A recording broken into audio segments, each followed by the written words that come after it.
थानेसर पहुंचे केंद्रीय सरकार द्वारा गठित एमएसपी कमेटी के सदस्य गुणी प्रकाश ने कहा, सरकार को एमएसपी कमेटी की रिपोर्ट सौंपेंगे जून में।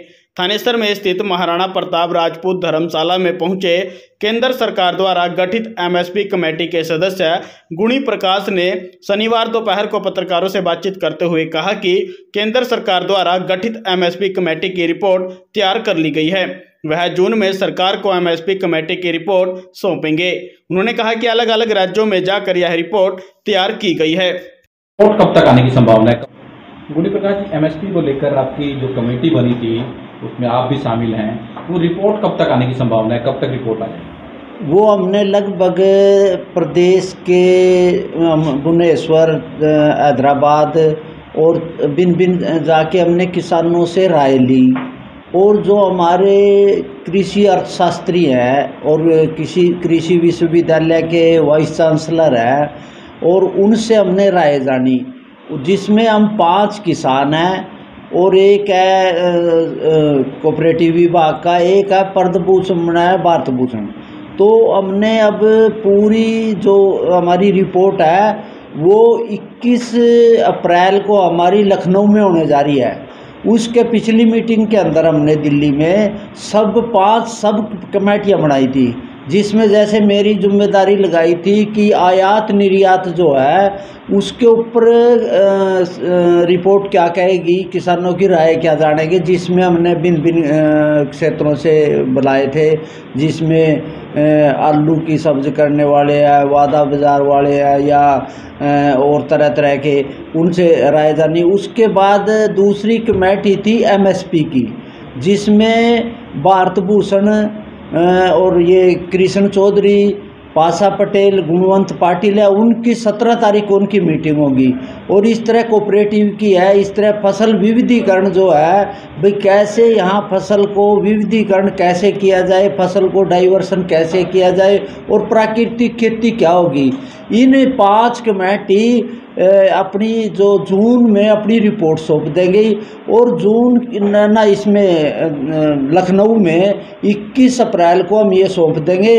और हमारा ये कहना है कि हम जल्दी से जल्दी जून में अपनी रिपोर्ट सौंप देंगे, जो एमएसपी के ऊपर जो किसानों में वाद विवाद है। किसको सौंपेंगे आप लोग ये रिपोर्ट? ये क्योंकि ये कमेटी पावरफुल कमेटी बनाई थी माननीय प्रधानमंत्री जी ने, और प्रधानमंत्री जी ने वादा किया था किसान की फसल का कीमत उचित मिला जाए, किसानों को सही बाजार मिले, सही मिले। और इस कमेटी में किसानों ने ये भी वादा किया था प्रधानमंत्री जी ने कि किसान को मंडी कायम रहे, एमएसपी कायम रहे, और बाज़ार भी मिले किसानों को। बाज़ार का मतलब है दुनिया की जो मंडी है उसमें भी किसानों की भागीदारी रहेगी।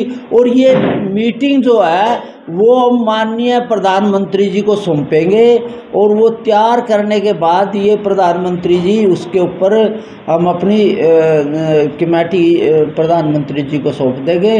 और ये एक बात हम किसानों को आश्वासन देना चाहूँगा कि किसी भी तरीके से किसानों के जो मुद्दे हैं, किसानों की जो मांग है, किसानों का जो हक है, उस पर कहीं भी आनाकानी नहीं करी जाएगी। किसान रहे कि किसान की जो एमएसपी है उस एमएसपी के ऊपर हम आश्वासन देते हैं कि उसकी रिपोर्ट हम कर देंगे। और किसान देखेंगे कि माननीय प्रधानमंत्री जी ने पहली बार ये कमेटी बनाई कि खेत में करने वाले किसान को 5 किसान उसमें शामिल करें। पहले जब पॉलिटिशियन थे या और तरह के थे, और वो किसान अपनी बात इस समिति के माध्यम से प्रधानमंत्री को सौंपें। तो कोई समय निर्धारित किया है कि कब आपने सौंपना? नहीं, हम जून में लगभग हमें अभी जो हमारे कुछ बाकी मुद्दे रह रहे हैं उन पे हम चाहे हमें कुछ भी भिन्न क्षेत्रों में जाना पड़ेगा, क्योंकि इसके जून के बाद शायद हम चंडीगढ़ में जाएं, चंडीगढ़ के बाद एक और दूसरी जगह जाएंगे। लेकिन ये जून में निश्चित है कि जून में हम अपनी रिपोर्ट सौंप। कमेटी कब बनाई गई थी?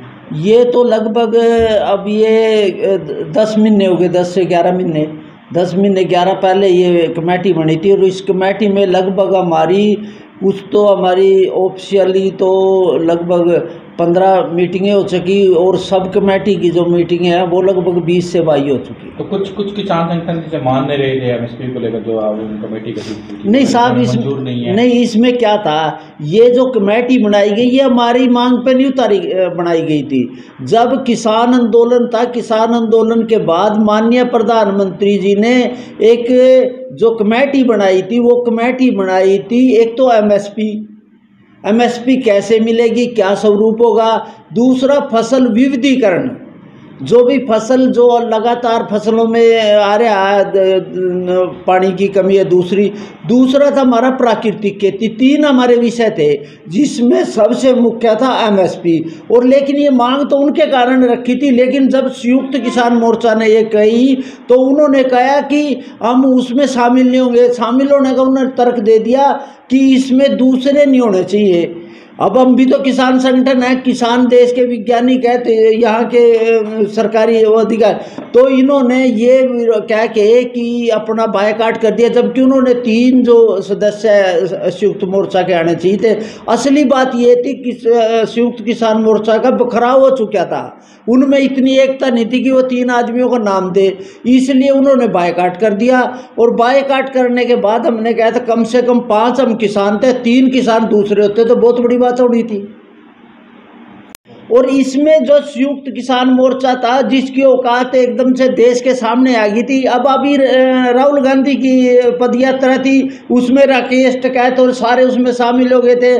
बंगाल में चुनाव में जाके इन्होंने दीदी को जिताने के लिए गए और राकेश टिकैत ने खुद समाजवादी पार्टी का बप्पू बन के कराया। वो जो उनकी राजनीति को खुद गुरनाम सिंह चुड़ूनी राज्यपाल ने जाके पंजाब में चुनाव लड़ा और उनकी सबकी जमानतें जब्त होगी। और जो कम्युनिस्ट पार्टी थे लाल झंडा, पहली बार लाल झंडा उसमें शामिल हो गए। और कुछ यहाँ जो किसान विरोधी ताकतें, देश विरोधी ताकतें थी, वो चाहे खालिस्तान के नाम पे हो या और तरह के नाम से उसमें शामिल हो गए।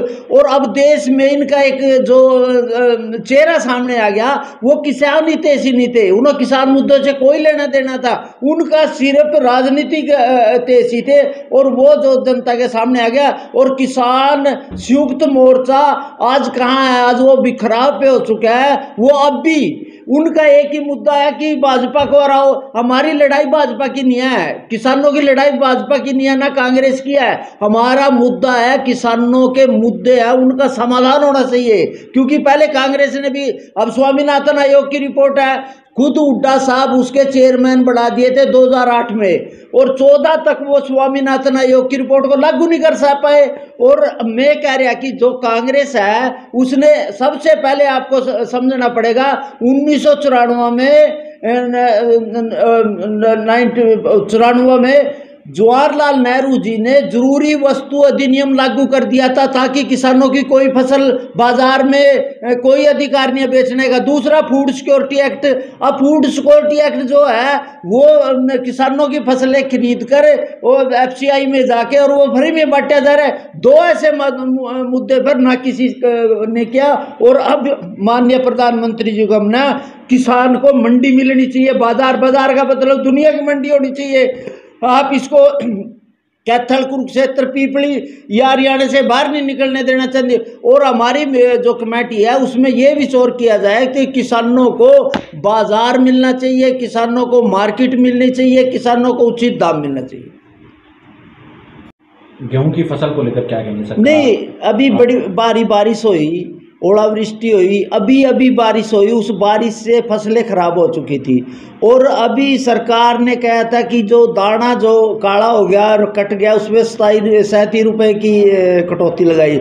लेकिन माननीय मुख्यमंत्री जी ने, मनोहर लाल खट्टर जी ने, और केंद्र सरकार से अनुमति लेके उसको हटा दिया गया। और माननीय मुख्यमंत्री जी ने कहा कि किसानों का दाना, एक दाना खरीद दिया जाएगा, मंडी में जो भी आएगा वो दान खरीदा जाएगा। और सरकार ने भी वादा किया कि किसानों की जो खराब, और दूसरा खराबे की बात थी, मुआवजा देने की बात है। मुख्यमंत्री ने तुरंत कहा कि जिन भी किसानों का मुआवजा होया उनकी गिरदौरी करके या उनकी सारी वो रिपोर्ट लेके उनका मुआवजा दिया जाएगा।